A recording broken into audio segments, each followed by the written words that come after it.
Dois não dá nem.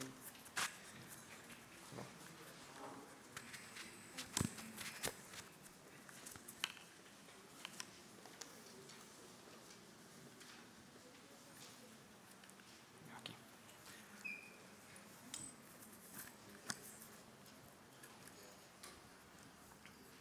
Bom dia. Queria pedir para você... Bom, você pode formar uma dupla com quem está do seu lado. Eu não vou separar os casais. E... Estou brigando com esse microfone hoje. E você pode abrir em Tessalonicenses.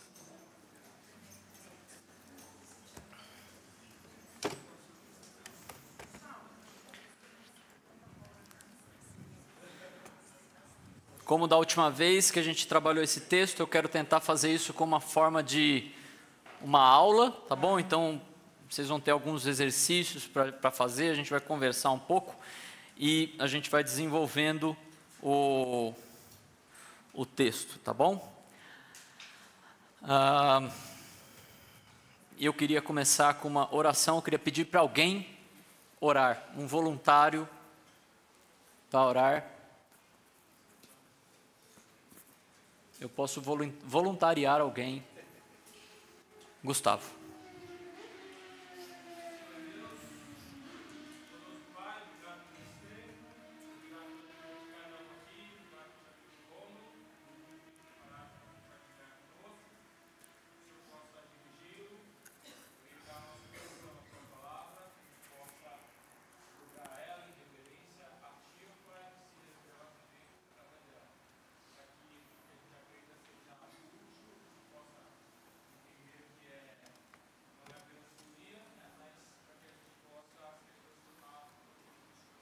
Sim, sim. Amém. Obrigado, Gustavo. Eu quero fazer primeiro uma pequena revisão do que a gente viu naquelas últimas aulas que a gente começou a trabalhar o capítulo 4. Tá?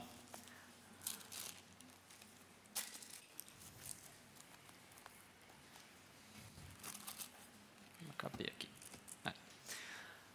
Bom, no começo do capítulo 4, no versículos 1 até 8, a gente viu a igreja bem-sucedida, né? A gente tem visto esse livro com esse tema, né? A igreja bem-sucedida, porque a igreja tessalônica é uma igreja bem elogiada por Paulo, né?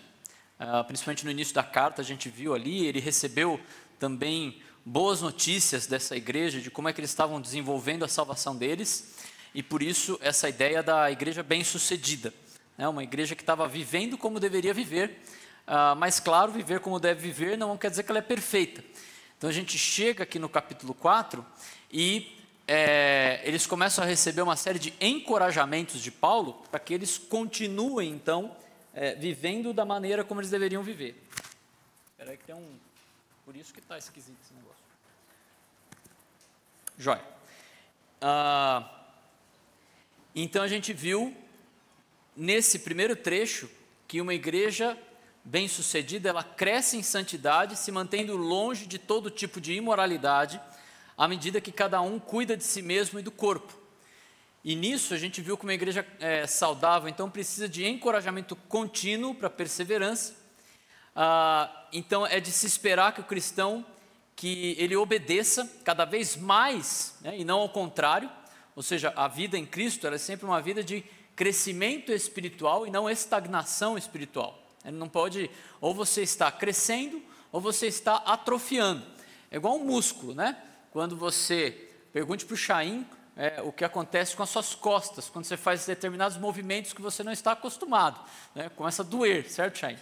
Então, ou você está...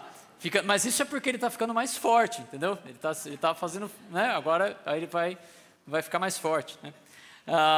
Então, ou você está crescendo, ou você está atrofiando. E o desejo do cristão deve ser crescer cada vez mais, né? Por isso que a gente também é desafiado na mensagem do Pierre, de ter os olhos na eternidade. A gente vai falar um pouquinho sobre isso hoje também.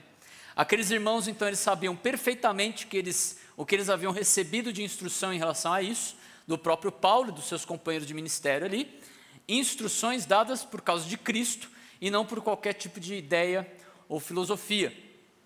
A gente viu que Paulo ele começa a ser bem específico, então ele começa a falar sobre uma igreja saudável, chamando-os para uma vida mais santa, especificamente no que se refere à imoralidade sexual, nesse primeiro trecho que a gente trabalhou do capítulo 4, e falando de sexualidade, de imoralidade sexual de qualquer natureza. E a gente viu então uma instrução de afastar-se da imoralidade, e vimos o exemplo de José como alguém que fugiu, e de Davi como alguém que não fugiu e que caiu. E cada um então deve ativamente ter o seu vaso, ou seja, o seu corpo sob controle de forma a demonstrar a santidade, sua separação dos padrões do mundo e sua conformidade com a vontade de Deus determinada por Ele e ensinada na sua palavra, e a honra, né? Ou seja, de acordo com o valor que o próprio corpo possui. E Paulo chama a atenção daqueles irmãos a não viverem então como descrentes nessa área, enrolados em paixões proibidas da carne. E então aqueles cristãos eles tinham essas paixões por causa do homem natural, e eles deviam então não permitir que isso dominasse as suas vidas. E Paulo relembra os tessalônicos um alerta de que sobre essa área específica Deus é vingador contra aquele que passa dos limites ou se aproveita de um irmão no que se refere à área sexual. E isso poderia ser aplicado a qualquer outra área, mas Paulo está aqui falando especificamente dessa área a esse respeito, né? E Paulo então finaliza esse assunto reiterando que quem rejeita esse ensino não tem um problema com homens, mas tem um problema com o próprio Deus, que dá o Espírito Santo para nos convencer do pecado e que nós não podemos ignorá-lo quando nos incomoda em relação ao pecado. E aí a gente chega no trecho que a gente vai trabalhar hoje. Isso aqui foi uma revisão, tá bom? A gente viu isso nas outras aulas e agora a gente chega nos versículos 9 e 10, e minha intenção é trabalhar isso entre essa semana e a semana que vem, dependendo de como é que a gente conseguir desenvolver o assunto. Então eu queria pedir para alguém ler, se puder ter um microfone, que eu não havia pedido antes, me perdoe. Tem um microfone aqui já, joia. E já está ligado. Então, alguém para ler os versículos 9 e 10, por favor, de 1 Tessalonicenses 4. Obrigado. Um de cada vez, seguindo o princípio da decência e ordem. Fábio. A Fábio, aqui, ó. 1 Tessalonicenses 4, 9 e 10, certo? Isso. No tocante ao amor fraternal, não há necessidade de que eu vos escreva, porquanto vós mesmos estáis por Deus instruídos, que deveis amar-vos uns aos outros, e, na verdade, estáis praticando isso mesmo para com todos os irmãos em toda a Macedônia. Contudo, vos exortamos, irmãos, a progredirdes cada vez mais. Acho interessante que Paulo coloca aqui, ó, eu não preciso escrever, mas eu vou escrever, né? Eu não preciso escrever para vocês, mas eu vou escrever para vocês. E eu fiquei pensando por quê, né? E a gente vai ver o porquê. Mas aí eu queria que a gente pensasse algumas coisas, né? Será que à medida que nós convivemos, a nossa tendência natural é nos amarmos mais ou menos? A nossa tendência natural à medida que a gente está convivendo, é nos amarmos, né? Entre nós, não a nós mesmos. Desculpa, agora entendi, perdão, a pergunta foi mal feita. A tendência nossa é amar o outro mais ou menos? A tendência é menos, né? Nossa tendência natural é nos amarmos menos, né? A coisa vai esfriando, né? Pensa no número de casais apaixonados que chegam no divórcio depois de um namoro sem brigas, né? Já ouvi algumas vezes, pessoas assim, não, a gente não teve briga nenhuma no namoro, então tem alguma coisa errada. Então, assim, eu acho que vocês não conversaram, então, nenhuma vez durante o namoro, o noivado, né? É esquisito isso. Não teve alinhamento, então tudo que não brigou antes vai brigar depois, porque não se preparou né? Não conheceram ao outro, e à medida que começam a conhecer, chegam ao ponto de um divórcio, o que é terrível. E totalmente oposto àquele sentimento de que assim, poxa, se a gente não briga, então está tudo bem. Fiquei pensando também por que existe um livro cristão para falar para não haver competição entre as mulheres, né? Que eu entendi que as mulheres estudaram, né, com a Fábio, algumas mulheres estudaram esse livro, né? Por que será que existe um livro desse, né? Poxa. Pensei na preocupação dos cientistas, né? Eu fui longe, tá? Pensei na preocupação dos cientistas, uma possível viagem tripulada para Marte. Chegar até Marte a gente consegue. O duro é fazer gente na mesma nave chegar lá vivo. Eu não estou falando de comida. Eu estou falando, a dificuldade é justamente o relacionamento interpessoal entre pessoas que vão ficar enclausuradas no mesmo lugar, ali tendo que conviver, né? E a dificuldade, né? Virou até experimento isso aí. Eles isolaram umas turmas para fazer isso e acho que pelo visto deu errado, porque não mandaram ninguém para lá ainda. E por que então que Paulo, apesar de reconhecer o amor que esses irmãos tinham, né? De que eles sabiam dessas coisas, por que ele está falando que eles precisam proceder assim cada vez mais? E aí, de novo, a gente se depara com o fato de que a vida cristã ela não é uma vida estática. Ou a gente está crescendo e amadurecendo, ou a gente está atrofiando espiritualmente. Então, eu creio que o que ele está falando aqui é que a igreja bem-sucedida ela cresce na prática do amor à medida que é encorajada na obediência. Então, ela precisa de encorajamento para isso. E para isso, ele apresenta um novo tema, né? Ele estava ali tratando sobre a imoralidade sexual, e aí agora ele fala, quanto ao amor fraternal, ele está introduzindo, faz uma nova mudança de assunto. Então, primeiro ele fala sobre a pureza, né? De manter-se longe da imoralidade. E é muito interessante, porque, de certa forma, isso também encontra-se com o amor, à medida que a luta pela pureza mantém os relacionamentos sadios entre os irmãos, mesmo dentro da família e também na família da fé. Mas Paulo, inspirado por Deus, ele entende que ele devia tratar esse assunto separado, e essa expressão, ele está falando literalmente assim, agora sobre o amor fraternal. Agora eu vou falar de outro assunto separado desse. E ainda nesse contexto de encorajamento, assim como o texto anterior, encorajando os irmãos para esse amor fraternal. E aí fica a pergunta, o que é o amor fraternal? O que ele é?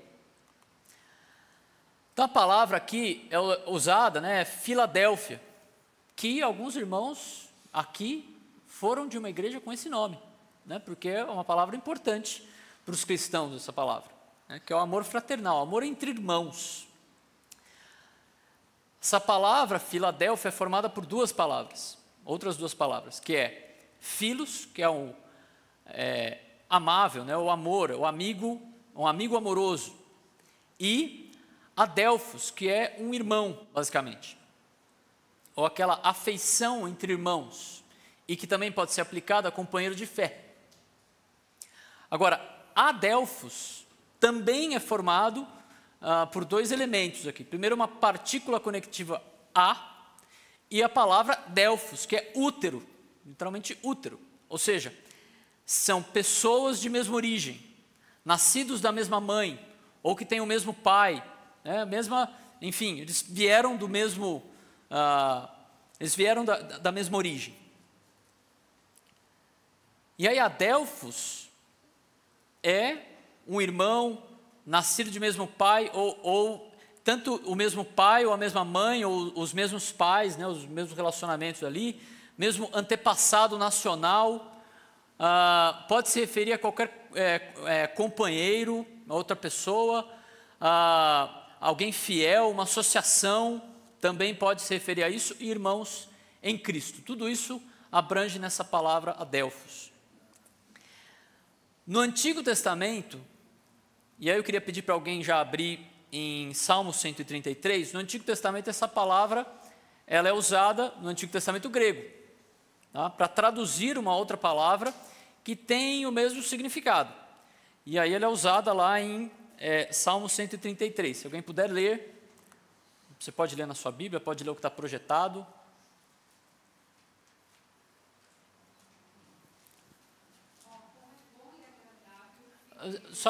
Deixa só chegar o microfone até aí, por favor.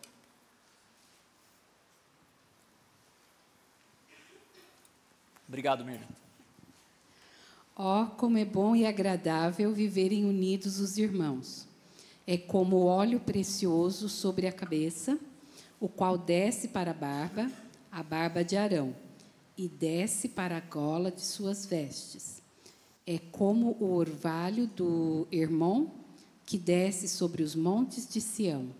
Ali ordena o Senhor a sua bênção e a vida para sempre. Joia. Esse texto dá uma pregação, ou várias, tá bom? Acho que o Pierre, inclusive, pregou um bom tempo nesse texto. Eu não tenho a pretensão de expor tudo aqui, mas só para a gente pensar, ele fala, não, começa falando de irmão, depois vai falar da barba de Arão, né? Que é isso, né? Bom, essa palavra irmão é aquela palavra adelphos, né? É traduzida por aquela palavra no Antigo Testamento grego, e no hebraico, essa é uma expressão de irmandade, de mesmo parentesco, mesma tribo, né? numa relação ali tribal de Israel, né? Muito importante esse aspecto da irmandade, da mesma origem. E aqui, esse salmo, ele utiliza essa palavra para se referir à unidade de Israel. E essa unidade, ela está sob o sacerdócio de Arão. Isso quando ele foi ungido, então o óleo desceu sobre a sua cabeça, e aí é por isso que a barba de Arão tem a ver com a irmandade de Israel, porque ele foi ungido sacerdote, certo? Então ele está sobre aquela unidade, aquele povo ali está sobre aquela unidade da adoração, e Arão como ungido sacerdote. E aí ele fala da bênção do Senhor, que rega aquela região, suprindo as necessidades do povo, por isso que ele usa o Hermon, porque era um monte ali que tinha bastante neve em cima dele, então quando aquela neve derrete, ela rega literalmente a terra de Israel, indo do norte, da região norte, até o sul. E aí na região sul é Sião. E aí Sião é onde também Deus instituiu a sua lei, que também manteria a unidade do povo. Então veja como irmãos, barba e montanhas se juntam aqui para mostrar a unidade de Deus, do povo de Deus, e como ele usa aquela região para abençoar aquele povo e para manter aquele povo unido pela sua lei. Agora, esse texto não está falando nada de igreja, certo? Diretamente. Mas, eu creio que a gente pode fazer o paralelo com a igreja, à medida que nós também somos uma união, uma assembleia, ou se você quiser, uma tribo, certo? Daqueles que foram chamados para fora por Deus, algo muito similar com Israel, e sob o sacerdócio de Cristo, que é o nosso sumo sacerdote. E é interessante, porque aí uma diferença da igreja, porque aqui cada cristão é um sacerdote também, né? Então cada cristão é chamado para servir a Deus e para ser um mediador entre Deus e a humanidade, certo? E tendo as bênçãos do Senhor, o suprimento das necessidades, a gente tem texto ali como Filipenses 4, 18 a 19, e Mateus 6, 33, que vai falar sobre o suprimento da necessidade do povo de Deus, daqueles que estão em submissão à unidade da palavra, certo? Então também mantendo a unidade na lei, e para nós a lei de Deus está aqui, completa, certo? Essa é a nossa lei do Senhor, tá bom?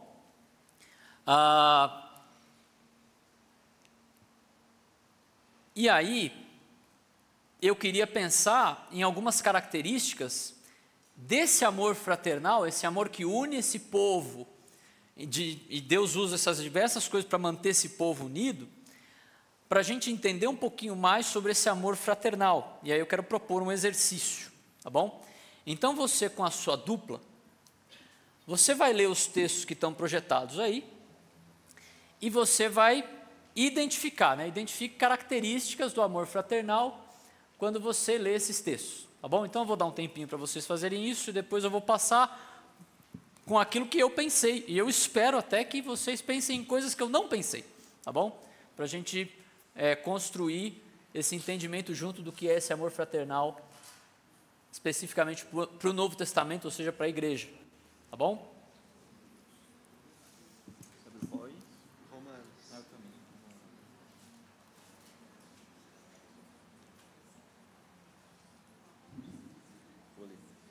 O amor deve ser sincero, odeiem o que é mal, apeguem-se ao que é bom.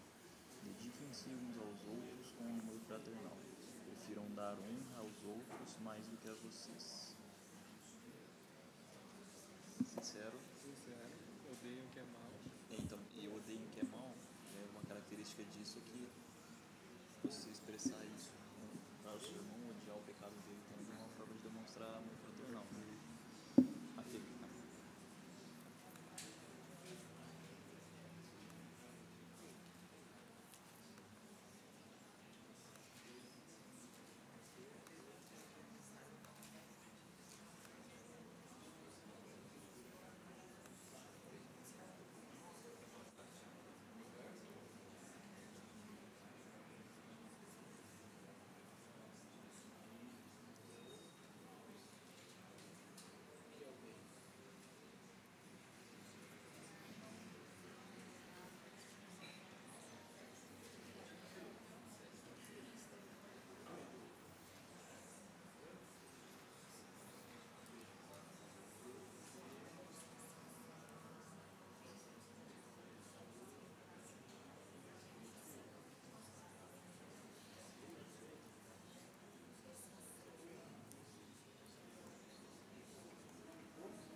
Alguém já conseguiu fazer o primeiro texto? Ok. Lucas e Fábio já acabaram, já liquidaram. O Pierre está no primeiro. Quando ele terminar, o já e ainda não. Quando terminar já e ainda não, o Pierre vai pregar em Filéu.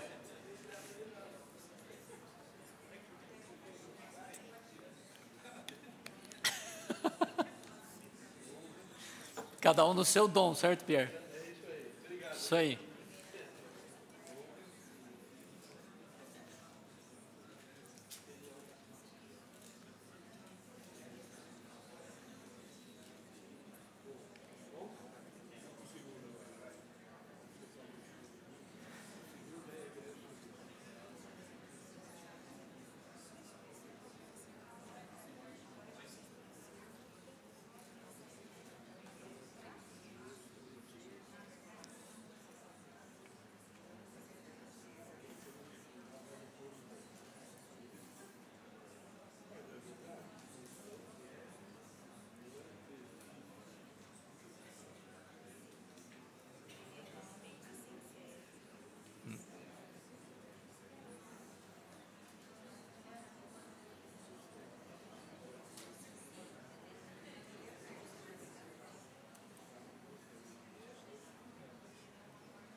Alguém mais já fez todos os textos?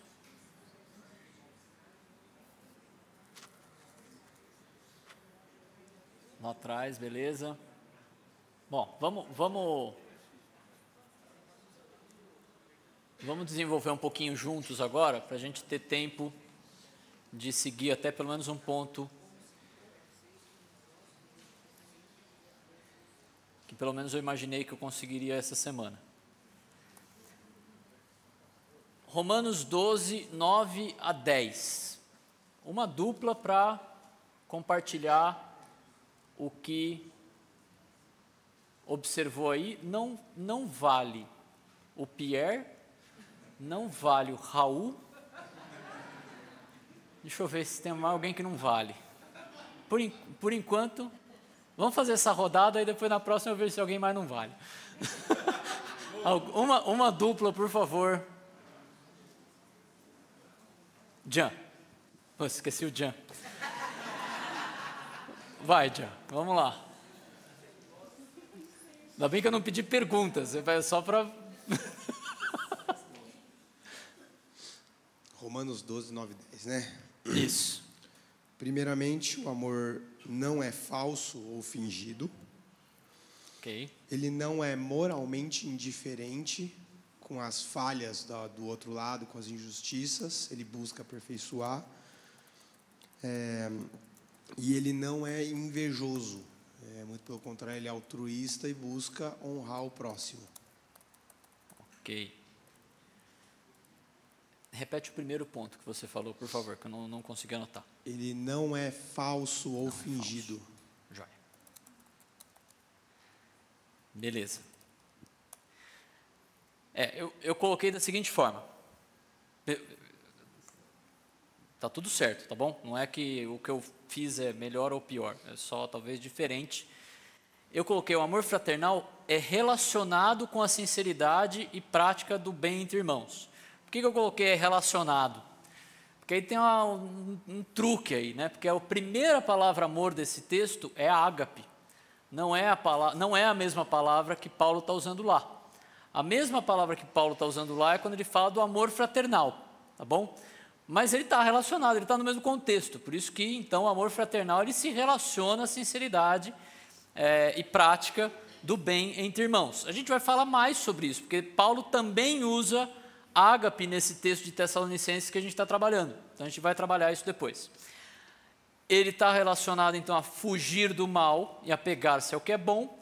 O pecado, ele quebra a comunhão entre os irmãos, certo? Inclusive, o pecado de imoralidade, que a gente viu no trecho anterior, por isso que eu falei que tem uma relação entre os dois assuntos, e é algo que envolve dedicação recíproca uns aos outros, entre os irmãos, e a busca por valorizar o irmão, ou seja, dar honra ao irmão. Tá? Ok. Hebreus 13, 1 a 3. Alguém, uma outra dupla, para compartilhar o que observou sobre amor fraternal em Hebreus 13, 1 a 3.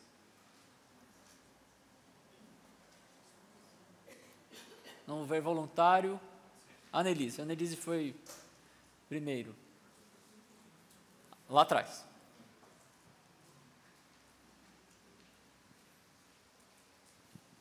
Nós colocamos ser hospitaleiro, acolher, misericordioso, se colocar no lugar do outro.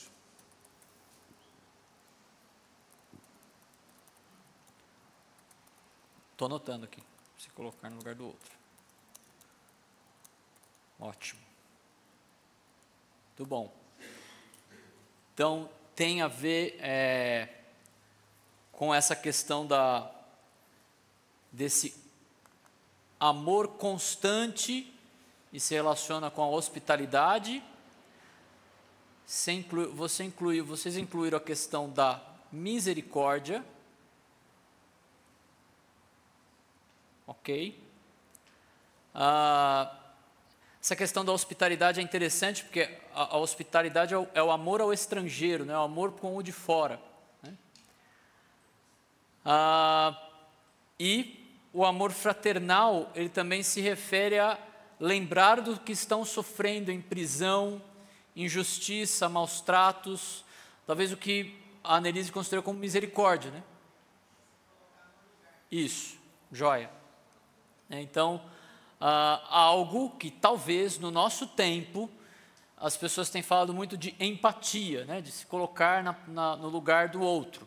Eu não vou entrar na questão se o que o pessoal está falando aí é empatia mesmo, né? Ou eles estão fazendo com a motivação correta, mas é essa ideia de se colocar no lugar do outro. Então, isso também envolve o amor fraternal, né? Chorar com os que choram, alegrar com os que se alegram. Também a Bíblia vai falar sobre isso. Ótimo. E 1 Pedro, Raul.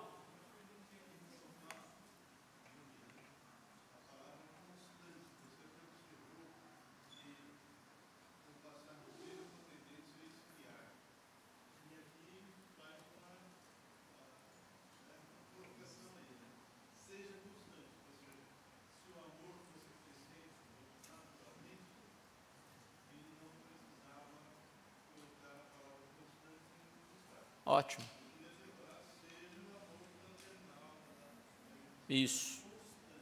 Constante. Muito bom.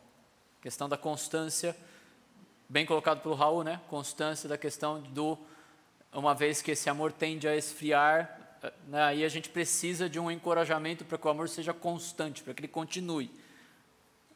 Gustavo.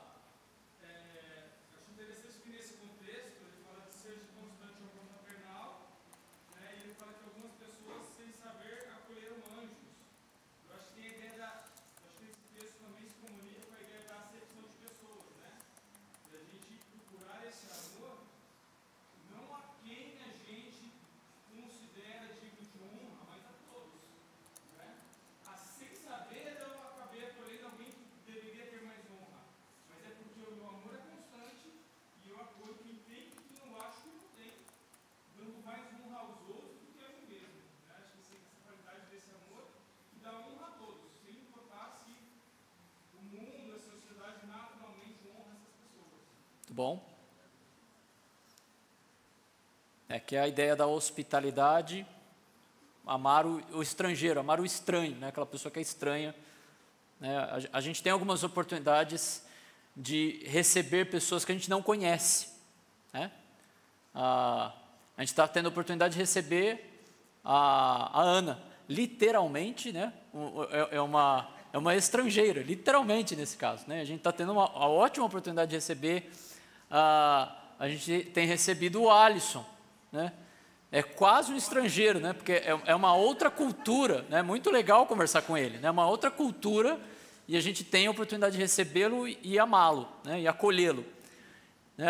Aqui eu vou falar igual Paulo, né? Vocês sabem e têm feito, né? Mas a gente tem que falar sobre isso, certo? Por causa do que o Raul chamou a atenção da constância. Muito bom. 1 Pedro 1, 22 a 23. Alguém poderia, por favor, levantar a mão e não vai ter que ter uma voluntariar compulsoriamente. Lucas. Precisa ler? Não, né? Acho que é. Pode colocar as suas observações. Amar com força e com vontade, com base na palavra, e não no meu sentimento ou na minha antiga natureza. Se eu sou regenerado com semente incorruptível, meu amor deve ser como o de Deus, que é incorruptível.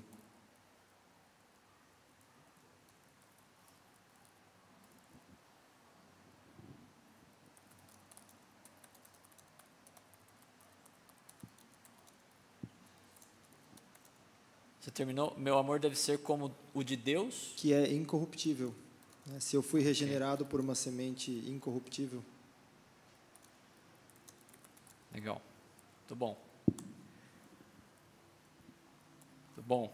Eu havia colocado que o amor fraternal resulta de obediência e da regeneração da palavra, né? Acho que o Lucas foi mais profundo na construção da frase. Ficou muito boa a frase, inclusive.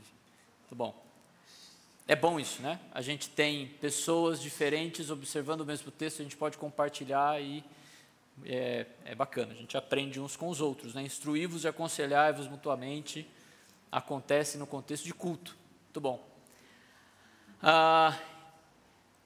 Agora, observa, né? Isso tudo que a gente está lendo está no contexto de igreja. Foi escrito para a igreja. Ou seja, escrito especificamente para a família da fé. Isso pode ser realidade na nossa família de sangue? Sim, mas especificamente ele está falando da família da fé, certo? Alguns têm o privilégio de ter a família de sangue dentro da família da fé, isso é ótimo, mas ele está colocando isso específico para a família da fé e por vezes a gente vai talvez chegar no ponto de falar sobre isso, né? Como a Bíblia tem um princípio de que a gente deve preferir os da fé, né? E eu queria agora que alguém lesse, por favor, 2 Pedro 1, versículos 3 a 8.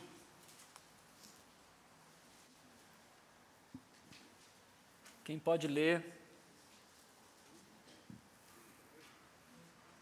2 Pedro 1, 3 a 8. Wendel.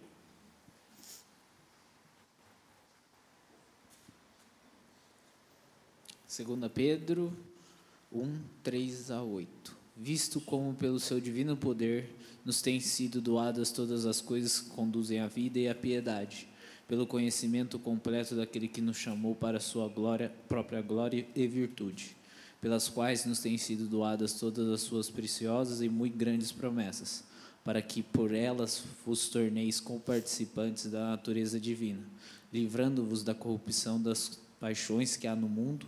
Por isso mesmo, vós, reunindo toda a vossa diligência, associai-vos com a vossa fé, a virtude com a virtude, o conhecimento com o conhecimento, o domínio próprio com o domínio próprio, a perseverança com a perseverança, a piedade, com a piedade, a fraternidade, com a fraternidade, o amor.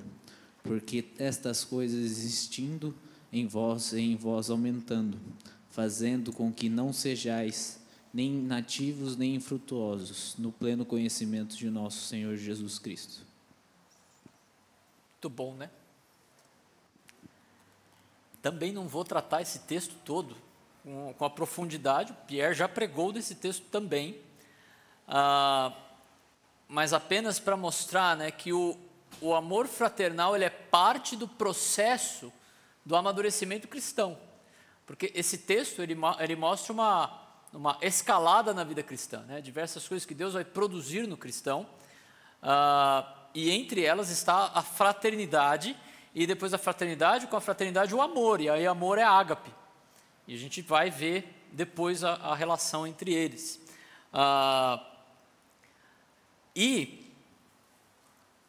Então, está chamando a atenção sobre esse processo, né? Pedro ele diz que essas coisas, elas devem existir e aumentar em nós, ou seja, é um encorajamento à maturidade, assim como Paulo está fazendo lá no outro texto em Tessalonicenses, é um encorajamento, para a gente não ser inativo e infrutífero, ou seja, para a gente não atrofiar, porque o cristão ele tem que estar crescendo e não atrofiando, ele tem que estar frutificando, continuar crescendo nessas coisas, entre elas o amor fraterno, para que essa pessoa não seja míope, certo? Para que ela não deixe de enxergar o que está longe, não perder de vista a santificação, né? Que é o processo que todos nós estamos, né, participando de fazer morrer o nosso Pierre e o nosso Rômulo, que tem cada, né? Estou tomando a liberdade porque você fala isso, né? Então, para fazer morrer o teu Pierre e o teu Rômulo que tem dentro de você, para que você seja cada vez mais parecido com Cristo, tá? Agora, para a gente encerrar, eu gostaria de propor a seguinte pergunta, né? Que tipo de risco a gente pode ver para nós como IBNA aqui? Raul.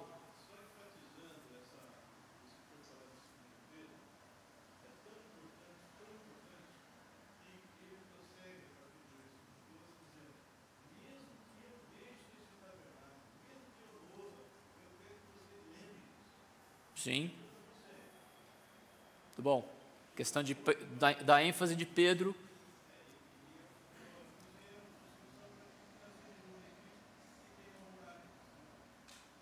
Eu não entendi a última parte, porque passou um carro mais barulhento. Cadê o microfone pro... Ok. A última frase que você usou. Eu estava dizendo que, a partir do versículo 12, o Pedro está enfatizando algo que ele tinha falado antes, não é? Que é algo tão forte, que ele diz, mesmo que eu morra, mesmo que eu deixe esse tabernáculo, eu quero que vocês se lembrem do que eu falei. Continue. E isso só pode ser praticado pelo amor ágape. Caso contrário, é impossível. Não tem como. Isso. Agora, que bom que você já introduziu a próxima aula. É isso aí. Que é quando a gente vai trabalhar a relação com o amor ágape. Muito bom. Bom, pensando em relação à IBNA, né, como é que a gente pode correr o risco? E eu queria que a gente pensasse num alerta, tá bom? Nós corremos o risco, isso é uma coisa, tá? Que eu pensei durante a semana. A gente corre o risco de, como igreja, a gente ter as nossas atividades juntos, e aí essas atividades perderem a sua razão principal de promover relacionamento, discipulado, amadurecimento e santidade. E aí eu vou dar uma ilustração bem vívida e atual. Nós temos uma quadra agora. Poxa, que legal, a gente pode vir jogar, a gente veio com os homens, churrasco, não sei o quê, mas se isso virar uma atividade pela atividade, a gente está perdendo a oportunidade de que essa quadra seja ferramenta para o que realmente a gente precisa, que é relacionamento, ministério, discipulado, amadurecimento e santidade. Tá bom? A gente não pode... É fácil perder de vista essas coisas nas nossas atividades que não são, eu vou usar uma expressão, né, espirituais. Né? Será que vir jogar futebol é uma atividade espiritual? Talvez seja mais do que a gente imagina. Eu lembro acho que a gente conversando, eu, Pierre, Maurício falou que no seminário tinha um jogo lá que tinha até um certo nome, que assim, começava jogando 11 contra 11 e de repente você via que estava 3 contra 3, né? Porque começava a puxar né? Um se exaltava, já puxava de canto, já virava aconselhamento ali, né? Então é interessante. Né? Talvez essas atividades sejam mais espirituais do que a gente imagina. E aí eu queria colocar aqui, quando o Pierre pregou nesse texto de 2 Pedro, ele usou essa frase, e eu achei interessante colocar aqui. Falando sobre o amor fraternal. É um relacionamento entre os salvos pelo sangue de Jesus, que envolve muita proximidade, até mais forte que os relacionamentos com pessoas do mesmo sangue. E aí, eu queria que a gente terminasse, até porque o tempo já está quase se exaurindo aqui. Alguém, por favor, poderia ler Mateus 12, 46 a 50, para a gente olhar, ver sobre isso. Por favor.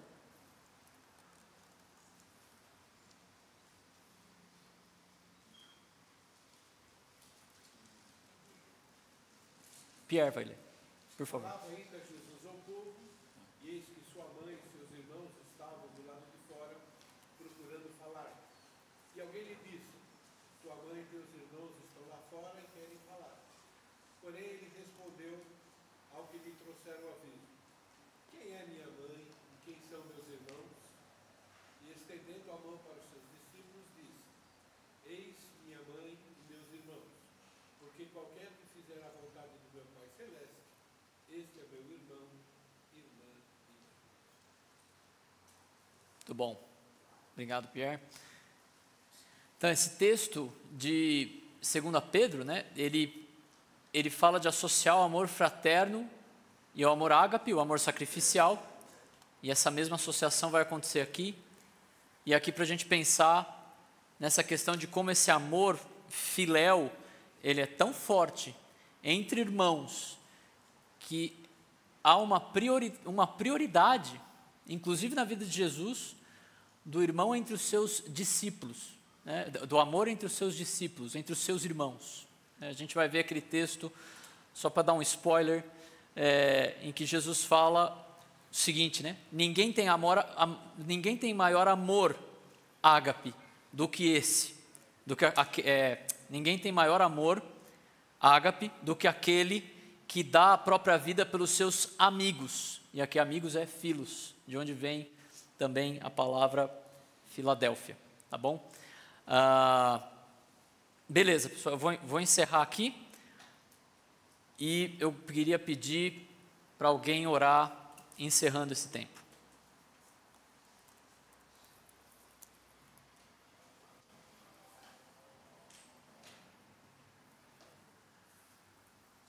Daniel, por favor.